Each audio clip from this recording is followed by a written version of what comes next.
안녕하세요, 치우입니다. 요즘에는 사람들이 계속 집값 상승에 대한 이야기만 하다 보니까 나중에 집값이 하락하는 때가 되면 어떻게 될 것인가 하는 생각이 좀 들더라고요. 물론 대부분의 사람들이 집값 상승을 더 크게 염두에 두시는데요, 집값 하락에 대한 징후도 한 번쯤 확인해 봐야 될 필요성이 있는 것 같아서 집값 하락에 대한 징후를 이야기 한번 해보겠습니다. 물론 집값 하락에 대한 징후를 말씀드리면서 집값 상승이 어느 정도 지속될 수 있을 것인가에 대한 생각도 같이 해보는 것이 훨씬 더 나을 것 같습니다.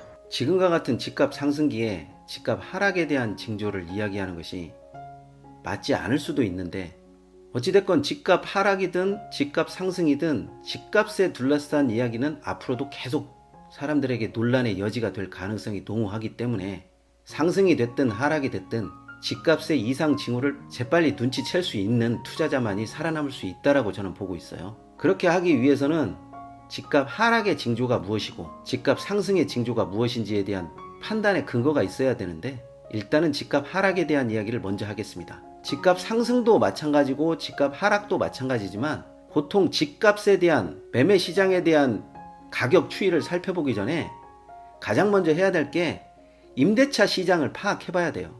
경매가 됐든 일반 매매가 됐든 집을 구입하고 집을 매매하려고 하면 임대차 시장을 먼저 파악해야 되는데, 우리나라는 특성상 임대차 시장이 매매 시장을 측정할 수 있는 바로미터가 되는 경우가 굉장히 많아요. 그래서 나는 집을 살 계획인데 굳이 시세만 파악하면 되지 임대차 시장을 무엇 때문에 파악해야 될 것인지 잘 모르겠다, 이렇게 판단하는 투자자들도 임대차 시장은 반드시 파악해야 합니다. 특히 우리나라는 우리나라만 가지고 있는 전세 시장이 있기 때문에 전세 시장이 폭등을 한다, 시간 간격을 두고 매매 가격의 상승을 점칠 수가 있는 거고요. 전세 가격이 하락한다라고 하면 매매 가격도 시간을 두고 하락할 가능성이 굉장히 크죠. 임대차 시장을 파악해야 되는데, 임대차 시장은 크게 수요와 공급적인 측면을 먼저 봐야 되는 거죠. 임대차 시장은 매매 시장의 상호 보완적인 관계를 가지고 있기 때문에 임대차 시장을 먼저 보고 매매 시장을 보는 그 순서가 낫지, 매매 시장을 보고 임대차 시장을 보게 되면 임대차 시장이 눈에 잘 안 들어와요. 물론 투자자별로 세를 낸다라고 하게 되면 수요와 공급적인 측면이 보일 수도 있겠지만, 언뜻 매매 시장의 시세 차익만 노린다라고 보면 생각보다 임대차 시장이 눈에 안 들어옵니다. 어찌됐건 임대차 시장의 3개월간의 가격 추이 변동력, 또 공급과 수요, 가격이 떨어졌으면 어떤 요인 때문에 떨어졌는지, 가격이 올랐으면 어떤 요인 때문에 오른 것인지, 그거에 대한 판별력이 어느 정도 조사가 필요합니다. 이런 조사를 하지 않고 매매 시장을 덥석 타다가는 떨어진다 오른다를 떠나서 가격이 그대로 머물러 있는, 즉 누구도 관심을 두지 않는 그런 지역에 자신만 좋다고 생각해서 올라탄 꼴이 되는 경우가 있으니까, 그런 경우에는 잘 한번 파악해 보시는 게 좋죠. 임대차 시장에서 특히 전세 가격을 주목해야 되는데, 전세 가격은 계절적인 비수기, 또 성수기, 교통호재, 이런 것들을 종합적으로 판단해서 임대차 시장의 공급은 원활한 것인지, 아니면 임대차 시장의 수요는 넘쳐나고 있는 것인지, 그런 것부터 한번 판별해 보시기 바랍니다. 임대 시장이 화랑이다라고 하면 당연히 매매 가격은 뛰는 것이고요, 임대 시장이 상당 기간 침체되어 있다고 하면 매매 가격은 당연히 떨어질 수밖에 없는 거죠. 이런 것들로 인해서 집값 상승 시기와 집값 하락 시기를 예상할 수 있는데요, 임대차 시장만 잘 봐도 어느 시기에 가서는 집값이 떨어지고 어느 시기에서는 집값이 단계적으로 올랐다라는 것을 금방 느낄 수 있어요. 보통 이런 것 같은 경우는 분기별로 조사를 하시면 바로 답이 나오는 경우가 대부분입니다. 집값 하락을 또 예상할 때 실수요자와 투자가가 다른 패턴을 보인다는 거죠.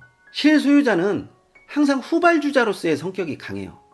즉 투자자가 가격을 올려놓으면 실수요자는 뒤따라서 추격 매수에 따르는 경향이 있기 때문에, 실수요자가 시장에 참여한다라는 느낌이 들면 집값이 정점을 찍고 가고 있다라고 보시면 됩니다. 투자자는 실수요자보다도 한 발짝 이상을 뛰기 때문에 그런 부분은 한번 꼼꼼하게 확인해 보실 필요가 있는 거죠. 대체적으로 투자자가 많이 들어오는 추세라고 하면 매매 가격이 상승하는 것이고요, 실수요자가 너무 많이 들어와서 조금 불안하다고 하면 가격이 정체되거나 집값이 떨어지는 징조일 수도 있거든요. 무엇보다도 전체적인 집값을 바라보는 큰 흐름의 줄기를 잡을 줄 알아야 되는데, 그런 부분은 은행의 대출 여력, 또 줄어드는 유동성, 이런 것들로 인해서 집값이 하락할 수도 있는 거죠.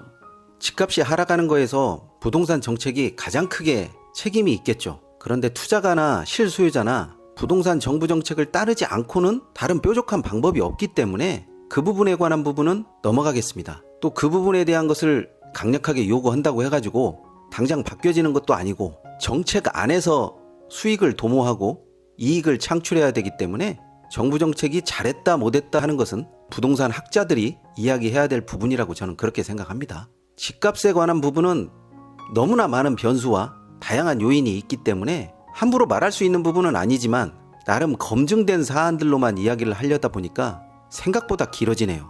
가급적이면 쉽고 자세하게 이야기하는 것이 훨씬 낫다라는 생각이 들어서 한 호흡 끊어가겠습니다. 좋아요와 구독하기는 꼭 좀 눌러주시고요. 궁금한 사항이 있으면 언제든지 댓글 달아주시면 성심성의껏 답변해 놓도록 하겠습니다.